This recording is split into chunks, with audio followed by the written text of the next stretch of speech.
What's going on, guys? It's Superios. Welcome back to the channel, where today I will be reviewing the LEGO Emperor's Throne Room diorama. This set released on May 1st and retails for $99.99 in the United States. Starting off with the box, we have the beautiful 18 plus black box, detailing down here the 18 plus age rating, the set number, and the piece count, which this set does a very good job of hiding just how many pieces are inside of it. Of course, they got the logo right. They didn't put the Republic logo on this one. Some of you will know what I'm referring to when I talk about that.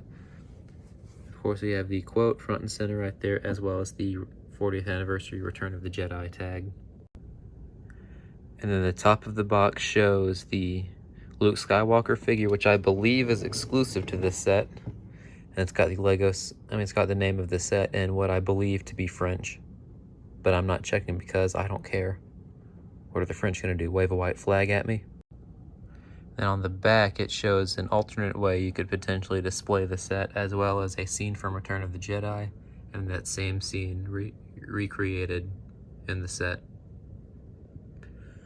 Down here is the dimensions of the diorama, being the same as the trench run that came out last year. The box does have the thumb tabs on it, but because I wanted to keep this box in good condition, I opted to use a knife while opening it instead. And this set also does show Emperor Palpatine's lightning, which there is a compartment, so to speak, to place it on the set if you don't want to display him with the lightning out.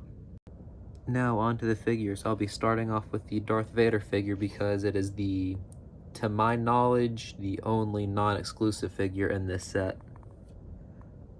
Because this Darth Vader also came in the TIE Bomber from earlier this year. And yes, this table is the same table as from the Guardians of the Galaxy headquarters set that I reviewed last week. Okay, I think I do have a correction to make because I was thinking about it real quick, and I do believe that the head is not exclusive. I think this head is new for this set, the printing at least. But the printing on the arms, legs, and torso is all the same, and of course the helmet and respirator combo is a couple years old at this point. The detailing on this Darth Vader is pretty much perfect, unless we're talking like a UCS set Vader. I really don't think they can make a better set. I mean, make a better Vader. Because you've got the striping on the arms and the shoulder / chest piece carrying over from his torso on both arms, and then some simple but still very detailed printing on the legs. Now, the back of the figure is nothing special, but it doesn't exactly have to be, considering the cape is likely going to be covering the back printing the entire time. So it's really just a couple folds in his robes. And then, of course, the back of the head does have a little bit of printing showing some of the damage he received in his fight with Obi-Wan on Mustafar during Revenge of the Sith. And of course, he does have an accessory, that being his lightsaber, which is in the new frosted red and not the translucent red like it was for several years. I believe it was the same frosted red in the TIE Bomber set. Now on to Luke Skywalker, who I believe has an exclusive torso print. And finally, after 10 years, no, not 10 years, after over 20 years, 24 if I'm not mistaken, he has a new hairpiece for Return of the Jedi Luke. The figure in and of itself is not entirely accurate to the scene, because later in the scene this top corner of his tunic does wind up folding down and showing some white, but depending on when this scene is supposed to be taken from, it would make sense to not have it if it's from earlier in the scene. And of course, he does have one black hand and one regular skin tone hand.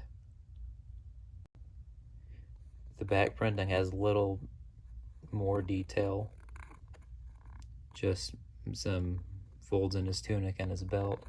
But he does have a back head printing, if I'm not, well, an alternate head printing. That being a slightly happier face instead of the angry or agitated face that he has on the other side. Well, serious might be the better word then.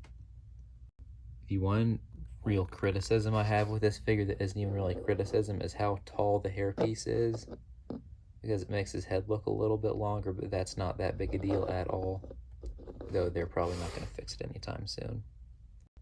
And then he has his frosted green lightsaber, with that being his only accessory, just like Vader's only accessory being his red frosted lightsaber.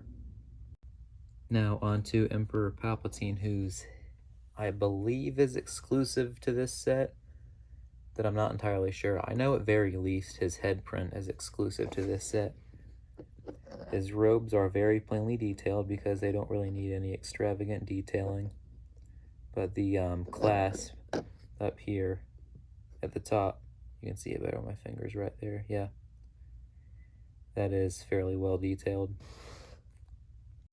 And then of course basically no detailing on his back, because he's either going to be seated in his chair, his throne, or he's going to have his cape down, or both.